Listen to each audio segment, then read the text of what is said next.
Hey guys, today I've got another comparison video for you. I want to look at two Soviet call-in units, the Guards Rifle Infantry and the Airborne Guards troops.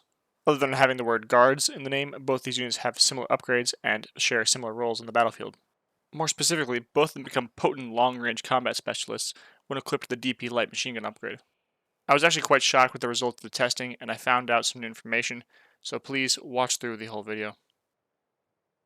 Let's get started off with the very basics. Both of these units can be called in at 2 command points. They cost 360 manpower and take up 9 population. Both of them cost 27 manpower to reinforce. When you call in Guards Rifle Infantry, they always come in from off of the map. However, when you call in Airborne Guards, they can be called in from an ambient building if you wish. Guards Rifle Infantry spawn in with 4 Mosin Nagants and 2 PTRS anti-tank rifles. They also have access to 2 DP light machine guns for 75 munition. Giving the Guards Rifle Infantry the DPs also gives them access to the button vehicle ability. This 40 munition ability is a very powerful anti-vehicle deterrent which slows the fire rate and the movement rate of vehicles. It should be noted though that the ability will deactivate if the vehicle leaves the radius of the ability or if the guards move.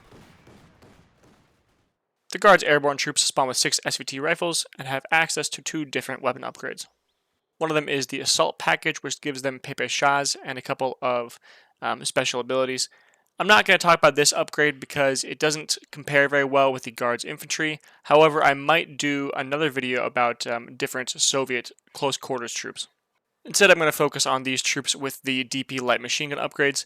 In this case, they get 3 DPs for 100 munitions. It should be noted that you can upgrade the Guards Airborne with the weapon upgrades anywhere on the map, not only in your territory. This is not true of Guards Rifle Infantry, who have to be in your own territory in order to get the DP upgrade. Airborne troops, however, do not get access to the button vehicle ability, unlike their Guard Rifle brethren. Additionally, both of these units have access to a frag grenade for 30 munitions. Well, off the bat, it seems like the Guards Rifle Infantry should be more of a jack of all trades, whereas the Airborne should be a dedicated anti-infantry unit. So let's put these units toe-to-toe and see what happens. So, as usual, I ran some tests. I actually ran a lot of tests because I did not understand the result I got. I did these tests behind invulnerable green cover because the PTRSs would destroy the cover otherwise, at 30 range, and at Vet 0. So it looks like, of course, the Airborne Guards should dominate this by a long shot.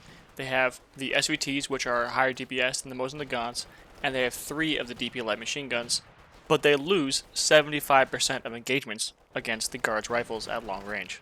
I racked my brain to figure out what was going on here because nothing seemed to add up, right? It seems like the Airborne Guards should just win this engagement pretty much every time. And the only glaring difference between the two units here is the presence of the PTRSs on the Guards Rifle Infantry.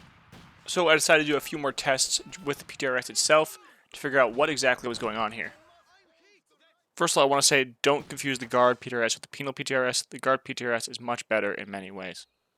So the Guard PTRS gets a 2 times damage modifier against infantry, doing a whopping 27 damage per shot against infantry models. Furthermore, it does full damage against models that are in heavy cover.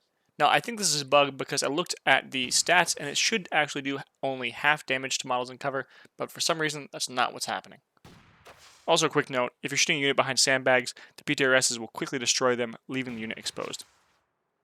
So all of this actually makes the Guards Rifle Infantry, a jack-of-all-trades unit, better at killing infantry than the dedicated anti-infantry unit. But let's take a look at what happens when we add some veterancy bonuses into this. So at Veterancy 1, both these units unlock a new ability. The Guards Rifle Infantry unlock the Firing Positions ability, and the Airborne Guards unlock the IL-2 Suppression Strafe ability. The Guards Rifle Infantry Firing Positions ability costs 0 munitions. However, it does make the unit immobile, and gives them a 25% buff to cooldown, and a slightly longer firing range. The Airborne Guards IL-2 Strafe quickly calls in a plane for 45 munitions that will suppress infantry in the area. However, it does very little damage. Over Vet 2 and 3, the Guards Rifle Infantry get a total of plus 10% penetration, plus 28% accuracy, minus 37% received accuracy, minus 20% weapon cooldown, and plus 25% duration of the button vehicle ability. The Airborne Guards are fairly similar. They get passive healing at Veterancy 2, a total of minus 29% received accuracy, minus 25% weapon cooldown, plus 30% accuracy, and minus 20% recharge time of all of their abilities. So I ran the test again, this time using the firing position ability of the guards because it's free. Why not use it all the time? As I now expected, the guard infantry solidly win this matchup with 3 to 4 models remaining. So what are my conclusions here? It's quite clear that the guards rifle infantry are just an overall better unit. They're better both at anti-infantry and at anti-tank. This doesn't mean they should never use the airborne guards. Of course, if they're in a doctrine that you like, you can build them, it's not a problem. And their Vet 1 strafe ability can be particularly useful against blobbing enemies if you don't have an MG handy. We shouldn't pick a doctrine just because of the airborne guards if you're looking for a long-range specialist. The guards rifle infantry are a stronger, more versatile choice. Thank you all very much for watching to the end of this video, and if you enjoyed it and you learned something, please like and subscribe.